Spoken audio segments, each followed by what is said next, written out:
Patient వచ్చారు ma'am. పంపించు. Madam consultation pay చేయాలంట మ్యామ్. అదేంట్రా? క్యాజువల్ గా మాట్లాడతారంట మ్యామ్.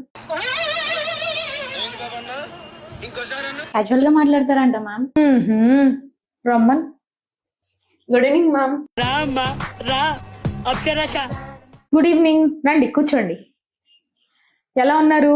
బాగున్నాను మ్యామ్. ఎక్కడి నుంచి వచ్చారు? నల్గొండ నుంచి వచ్చాను మ్యామ్. ట్రైన్ కి వచ్చారా, బస్ కి వచ్చారా? ట్రైన్ కి వచ్చాను మ్యామ్. ఏం చేశారు లంచ్ కి? వంకాయ కూర వండాను మ్యామ్. మీ ఆయనకు బాక్స్ కట్టారా, ఆఫీస్ లోనే తింటారా మీ ఆయన? కట్టాను మ్యామ్. ఇంకేం సంగతులు? చీర బాగుంది, ఎక్కడ కొన్నావు? చీర బాగుంది, ఎక్కడ కొన్నావు? South India shopping mall ma'am. Chain బాగుంది, ఎన్ని తులాలు? 6 తులాలు మ్యామ్. అదేంటి మ్యామ్, ప్రాబ్లం గురించి మాట్లాడకుండా అన్ని అడుగుతున్నారు? మీరే కదండి కన్సల్టేషన్ కి రాలేదు, క్యాజువల్ గా మాట్లాడడానికి వచ్చాను అన్నారు. అందుకే మీ ఒంటి గురించి కాకుండా మీ ఇంటి గురించి అడిగాను.